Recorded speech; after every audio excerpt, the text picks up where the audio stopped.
Shalom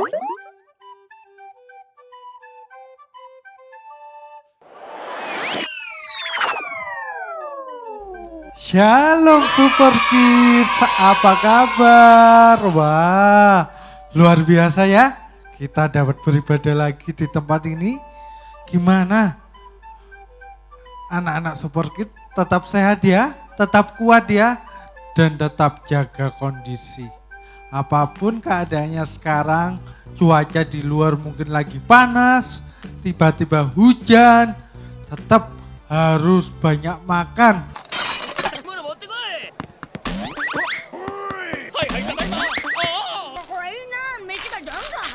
Supaya tambah sehat.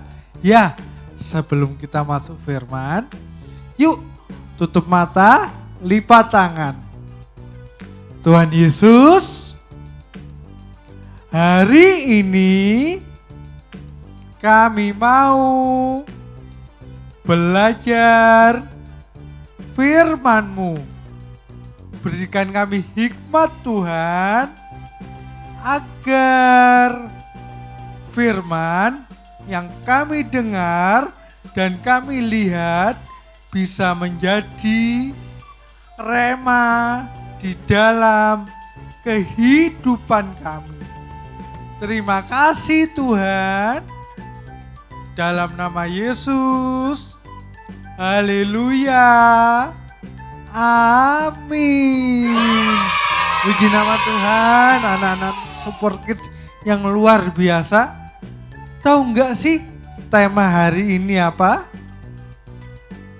Ya benar, kemarin CKB sudah memberikan sebuah tema, yaitu imamat yang rajani.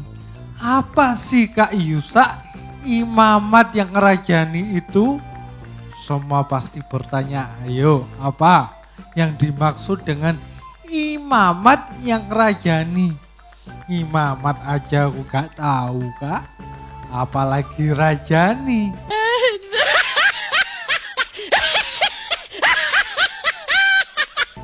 Wah, gak ada yang tahu ya. Yuk, mari sekarang disimak, kita baca sebuah ayat. Coba ya dilihat ya. 1 Petrus 2 ayatnya yang ke-9. Kak Yusa bacakan ya. 1 Petrus 2 ayat yang ke-9. Tetapi kamulah bangsa yang terpilih, imamat yang rajani, bangsa yang kudus, umat kepunyaan Allah sendiri, supaya kamu memberitakan perbuatan-perbuatan yang besar dari Dia yang telah memanggil kamu keluar dari kegelapan kepada terangnya yang ajaib. Puji nama Tuhan. Adik-adik, kalau dilihat ya di 1 Petrus 2 ayat yang 9 tadi, ada kata imamat yang rajani. Sebelumnya ada kata bangsa yang terpilih, imamat yang rajani. Ternyata adik-adik tahu enggak, kalau adik-adik buka-buka di Google ya, atau lihat sejarah di Alkitab, kata imamat yang rajani itu memiliki arti sebuah makna adik-adik. Ternyata imamat itu bisa dikatakan imam. Waduh, apalagi imam itu. Imamat sama dengan imam. Imam itu adik-adik seorang pemimpin dalam sebuah perkumpulan atau sebuah ibadah. Contohnya kalau di gereja ada yang namanya Pak Pendeta ya. Seperti itu. Kalau waktu dulu di dalam Perjanjian Baru, sebuah pemimpin itu bernama imam. Jadi imam itu adalah pemimpin atau pemuka agama. Tugasnya apa sih imam ini?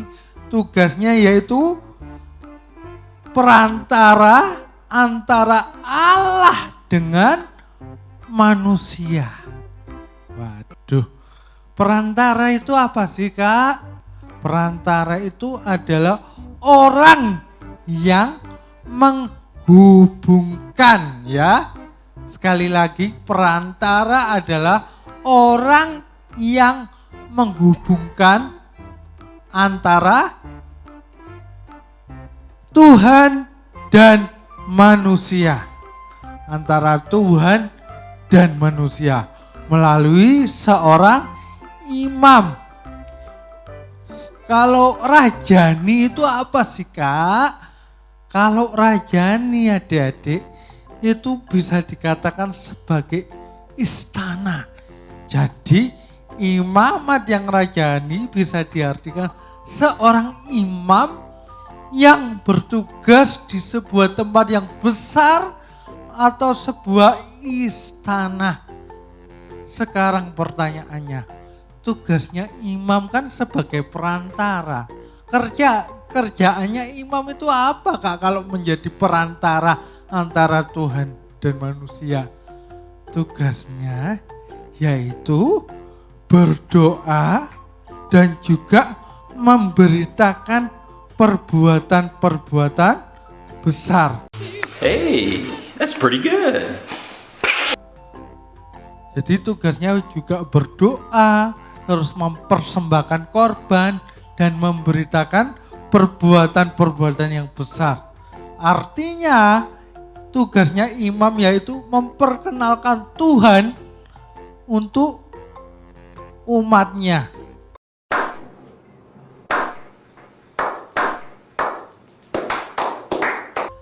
Jadi seperti saat ini Kak Yusa menjelaskan tentang Alkitab, menjelaskan tentang firman Tuhan. Itu tugas Kak Yusa sebagai imam. Lah, sekarang pertanyaannya, bisa enggak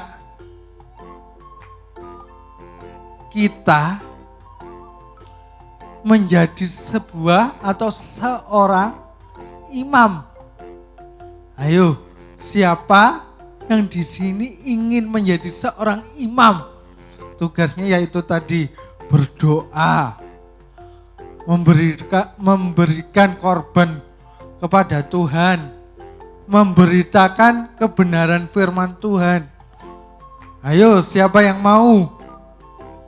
Waduh, gak ada yang mau jadi imam ya.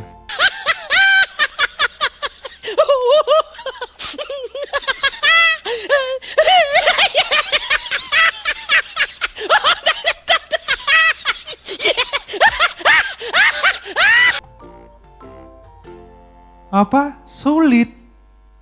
Adik-adik, memang tugas seorang imam itu sulit kalau kita tidak melakukan. Mungkin adik-adik berpikir, loh Kak, aku aja ngomong masih belum bisa. Aku aja ngomong kadang-kadang terbata-bata. Kadang-kadang derdek, Kak, gak berani ngomong. Masa bisa aku menjadi imam? Ayo, adik-adik, jawabannya bisa. Karena bukan kita yang memilih diri kita sebagai imam, tetapi Tuhan Yesus yang memilih kita sebagai imam. Apapun keadaannya kita, gak bisa ngomong jelas, masih ngomongnya terbata-bata, takut, masih berbuat salah, masih berdosa. Tetapi ingat, bukan kita yang memilih diri kita, tetapi Tuhan. Kalau Tuhan sudah memilih kita, adik-adik, Oh my God! Wow! kita nggak bisa nolak. Meskipun kita nggak bisa ngomongnya belum lancar, masih melakukan kesalahan. Tetapi kalau Tuhan sudah milih kita sebagai imam atau sebagai orang yang percaya kepada Tuhan, untuk menjadi saksinya Tuhan, untuk menjadi alatnya Tuhan, kita nggak bisa nolak. Kak Yusak punya sebuah contoh. Disimak ya, dilihat, disimak. Ini contoh seorang nabi yang langsung dipilih Tuhan. Coba dilihat ya. Selamat menyaksikan. Yeremia bin Hilkiah adalah keturunan imam yang hidup pada masa 5 generasi raja-raja Yehuda, yaitu Raja Yosia, Raja Yoahas, Raja Yoyakim, Raja Yoyakin, dan Raja Zedekiah. Suatu hari, Tuhan memanggil Yeremia menjadi nabi Tuhan. Awalnya, Yeremia menolak karena ia tidak pandai bicara dan masih muda. Tetapi Tuhan berjanji menyertai Yeremia. Tuhan juga memegang mulut Yeremia dan menaruh perkataannya di mulut Yeremia. Yeremia mendapatkan 2 penglihatan dari Tuhan, yaitu ada sebatang dahan pohon badam dan ada periuk mendidih datang dari utara. Arti penglihatan itu adalah negeri Yehuda akan mendapatkan hukuman dan dikalahkan oleh musuh mereka yang datang dari utara. Negeri Yehuda akan dihukum karena mereka terus-menerus menyembah berhala. Melalui Yeremia, Tuhan berfirman mengajak bangsa Israel dan Yehuda berbalik dari dosa-dosa mereka dan kembali hanya menyembah Tuhan Allah Israel. Setelah itu, Yeremia berulang kali menyampaikan firman Tuhan bahwa bangsa Yehuda akan mendapatkan malapetaka sebagai hukuman Tuhan atas kejahatan mereka.